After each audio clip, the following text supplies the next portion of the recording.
Hello dear students. So in previous lecture we will study about laws of constant proportion. Okay. अब हमें देखना है laws of multiple proportion. Okay. फिर से मैं एक बार बता दूं, जिस तरह से laws of constant proportion है, laws of multiple proportion है. Okay. उसी तरह laws of reciprocal proportion भी, laws of chemical combination भी involved है. लेकिन वहां पर जो लॉ है, लॉज ऑफ रेसिप्रोकल, ओके, इसमें 3 एलिमेंट्स के बारे में बताया गया है, पूछा गया है. और यहाँ पर जो है ये 2 एलिमेंट्स के बारे में, यानी कि laws of constant proportion and laws of multiple proportion. यहाँ पर 2 एलिमेंट्स के बारे में बताया गया. ये जो बेसिक चीजें हैं वो आपको याद रखनी है. ओके, अब आपको यहाँ पर आपको ये याद रखनी है, ये बेसिक चीज है. Okay, multiple proportion and constant proportion में 2 एलिमेंट्स के बारे में पूछा गया है, बोला गया है, और जबकि रेसिप्रोकल में 3 एलिमेंट्स के बारे में बोला गया है. ओके, अब देखिए लॉज ऑफ मल्टीपल प्रोपोर्शन किसने डिस्कवर किया गया है, किसने डिस्कवर किया है? सो बाय डाल्टन. ओके, जो साइंटिस्ट डाल्टन है उन्होंने ये डिस्कवर किया हुआ है. ओके, और बहुत ही सिंपल सा लॉ है ये. अब ये जो स्टेटमेंट है इसे देख लेते हैं. आप देख सकते हो यहाँ पर लिखा हुआ है when 2 elements combine together to form 2 or more 2 compounds. 2 or more 2 compounds. यानी कि देखिए हमने अगर 2 एलिमेंट्स ले लिए, फॉर एग्जांपल के लिए मैं आपको बता दूं, हमने लिया एक हाइड्रोजन और एक ऑक्सीजन लिया.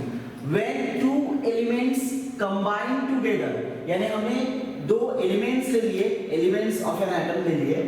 एक लिया हुआ है हाइड्रोजन और सेकंड वन हमने लिया हुआ है ऑक्सीजन. ओके, टू फॉर्म 2 और मोर 2 कंपाउंड्स. अब इनसे 2 या 2 से मोर आप कंपाउंड बना सकते हो. ओके, और बन भी जाएगा. देखिए एक हम लेंगे H2O और सेकंड वन हम लेंगे H2O. ओके, हमने एक लिया हुआ है H2O और सेकंड वन हमने लिया हुआ है H2O. पहले दो जो कंपाउंड्स है, 2 अलग-अलग कंपाउंड जो है वो बन चुके हैं. अब इनसे भी ज्यादा हम बना सकते हैं, जिस तरह से यहाँ पर आप देख सकते हो N2O, NO, N2O3, NO2, N2O5. ये देखिए यहाँ पर हमने 5 एलिमेंट्स, 5 सब्सटेंसेस, 5 कंपाउंड्स हमने बना लिए.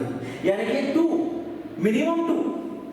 जब 2 एलिमेंट्स को हम कंबाइन करेंगे, 2 अलग-अलग कंपाउंड्स हमें बनाने हैं कम से कम, और उससे अगर और भी लार्ज होगा तो चल जाएगा.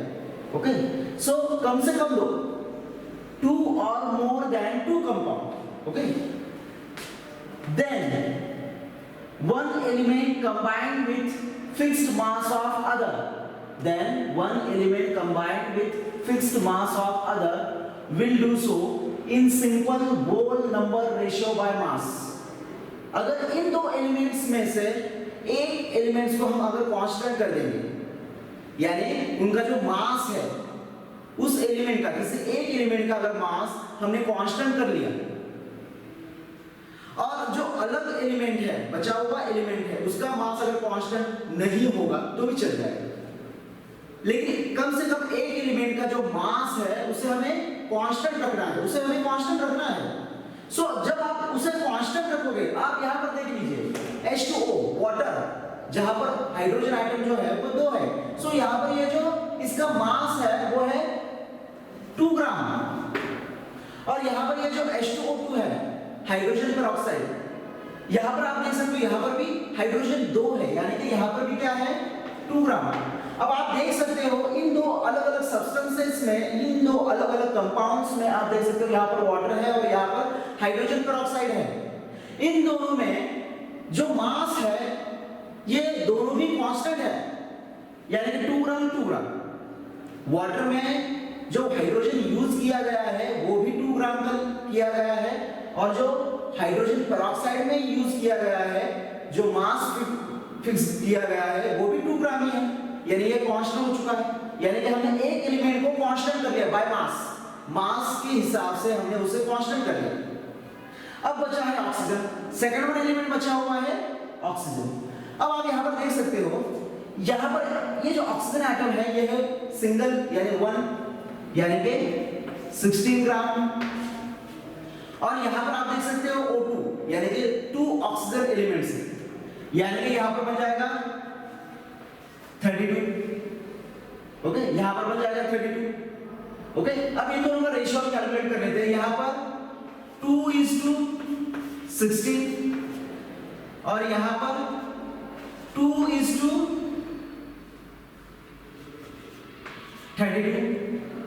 ओके, सो अगर हम यहाँ पर इसका जो रेशियो बनाएंगे, सो वो रेशियो कितना बन जाएगा इसका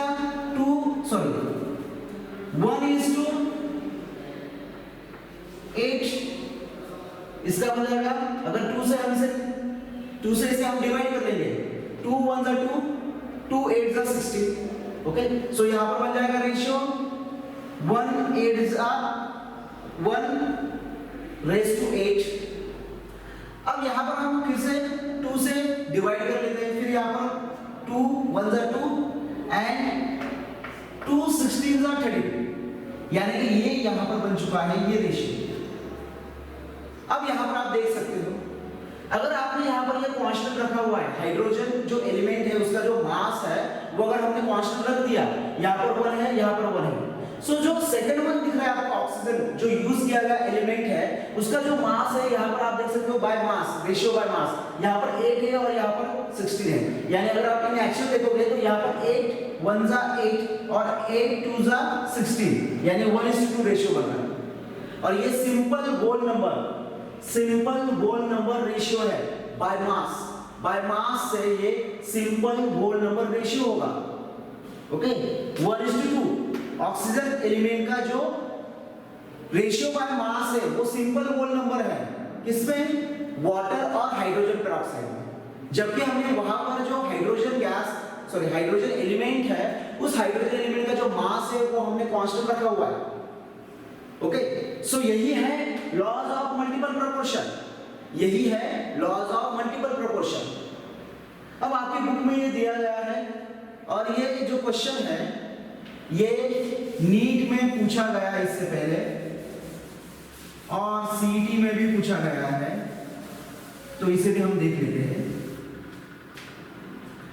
नीट में या सीईटी में जो था ये क्वेश्चन किस तरह से था, आपको इस तरह से ये वैल्यूज दिए गए, ये N2O है, ये NO है, ये N2O3 है, NO2 है, N2O5 है। ओके, अब ये सारे जो कंपाउंड्स है वो सिमिलर टू एलिमेंट से बने हुए हैं, सिमिलर टू एलिमेंट से, यानी कि नाइट्रोजन एक और सेकंड वन ऑक्सीजन, एक नाइट्रोजन एलिमेंट है और सेकंड वन ऑक्सीजन एलिमेंट है। इन दो सिमिलर एलिमेंट से ये 5 अलग अलग कंपाउंड्स बनाए गए हैं, और ये जो 5 अलग अलग कंपाउंड्स बनाए गए हैं वो लॉज ऑफ मल्टीपल प्रोपोर्शन दिखाते हैं। इनका जो केमिकल कॉम्बिनेशन हो चुका है वो chemical combination laws of multiple proportion के हिसाब से हुआ है।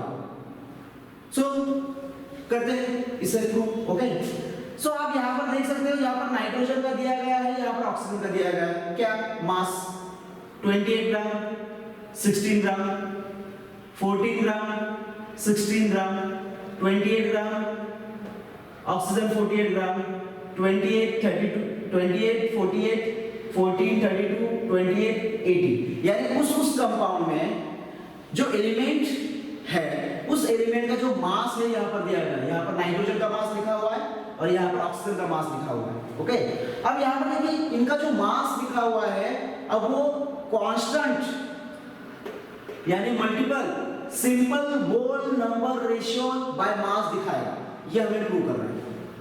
सो आपको तो पता है, आपका जो स्टेटमेंट दिया गया है वो क्या दिया गया है, when two elements combine together to form 2 or more two compounds, ये तो यहाँ पर एप्लीकेबल है, इसमें कोई प्रॉब्लम नहीं है।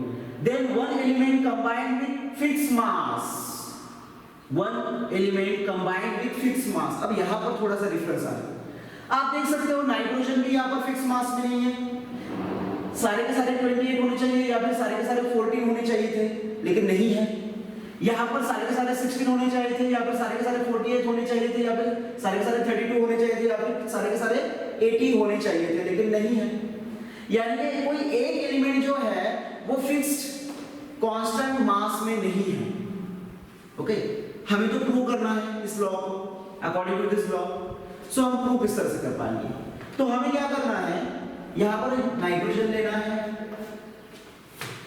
किसी एक को भी अगर आप कांस्टेंट कर लोगे तो भी चल जाएगा। हम यहां पर नाइट्रोजन को कांस्टेंट कर लेते हैं। ओके, अब नाइट्रोजन को कांस्टेंट करना है तो यहां पर हम 28 करेंगे, फिर से यहां पर एक 28 कर लेंगे, फिर से यहां पर एक 28 कर लेंगे, फिर से यहां पर 28 कर लेंगे इसे, और फिर से यहां पर इसे 28 कर लेंगे। यानी कि जो पहले ही 28 है उसमें कोई प्रॉब्लम नहीं है, लेकिन यहां पर जो 14 है उस 14 को हमने मल्टीप्लाई बाय 2 कर दिया, यानी वो बन गया 28। ओके, सो इस तरह से ये हमने मल्टीप्लाई करके यहां पर कांस्टेंट कर लिया नाइट्रोजन को। अब ऑक्सीजन देखते क्या होगा। अब यहां पर 28 था नाइट्रोजन और ऑक्सीजन 16 था, सो वो भी 16 ही रहेगा। ओके, यहां पर 14 था नाइट्रोजन और यहां पर ऑक्सीजन 16 था। इस 14 को हमने 28 किया, यानी कि इस 16 को हमको मल्टीप्लाई बाय 2 करना पड़ेगा, यानी 32। यहां पर ये 28 है, नो चेंज, यानी जो मास था 48 वो भी कांस्टेंट रहेगा 48। ओके, यहां पर 14 था, सो ये यहां पर 14 था, लेकिन हमने यहां पर मल्टीप्लाई बाय 2 कर दिया तो 28 बन चुका है, तो इसे भी हम मल्टीप्लाई बाय 2 कर देंगे, सो ये बन जाएगा 64। और यहां पर ये 28 है, जो था वो कांस्टेंट है, यानी ये 80 का 80 ही रहेगा। ओके, सो इस तरह से हमने मल्टीप्लाई बाय 2 करके यहां पर इसे कांस्टेंट कर लिया। यानी कि देखिए ना, यहां पर 14 था, 28 बन गया, यानी कि ऑक्सीजन भी क्या बन गया 32, यानी कि ये बन गया यहां पर N2O2। अगर डिवाइड बाय 2 कर लोगे तो ये NO बन जाएगा। अब यहां पर भी हमने मल्टीप्लाई बाय 2 कर दिया, यानी ये हो गया N2 और ये बन गया O4। डिवाइड बाय 2 कर लीजिए, फिर से पहला बन जाएगा आपको। ओके, सो इस तरह से हमने कुछ चेंजेस कर दिए। अब चेंजेस करने के बाद हम देखेंगे इनका रेशियो फिक्स आ रहा है क्या, नहीं। अब सब 28 ही है, नाइट्रोजन जो है ये 28 ही है, यानी कि 1 1 1 1 1, ये किसका बन चुका है, नाइट्रोजन का। अब यहां पर आप देख सकते हो ये दिख रहा है 16, ये 32, ये 48, ये 64, ये 80। अब 16 से आप मल्टीप्लाई करते जाइए तो आपको मिलेगा ये 1:1, ये 1:2, ये 1:3, ये 1:4 और ये बन जाएगा 1:5। सो इस तरह से आपको जो ये रेशियो मिला है, ये भी देखिए simple whole number ratio by mass है, यानी कि ये प्रूव करता है ये लॉज ऑफ मल्टीपल प्रोपोर्शन से ही केमिकल कॉम्बिनेशन दिखा है। सो इस तरह से ये हुआ लॉज ऑफ मल्टीपल प्रोपोर्शन। सो यहां पर रुकेंगे टिल देन नेक्स्ट वीडियो।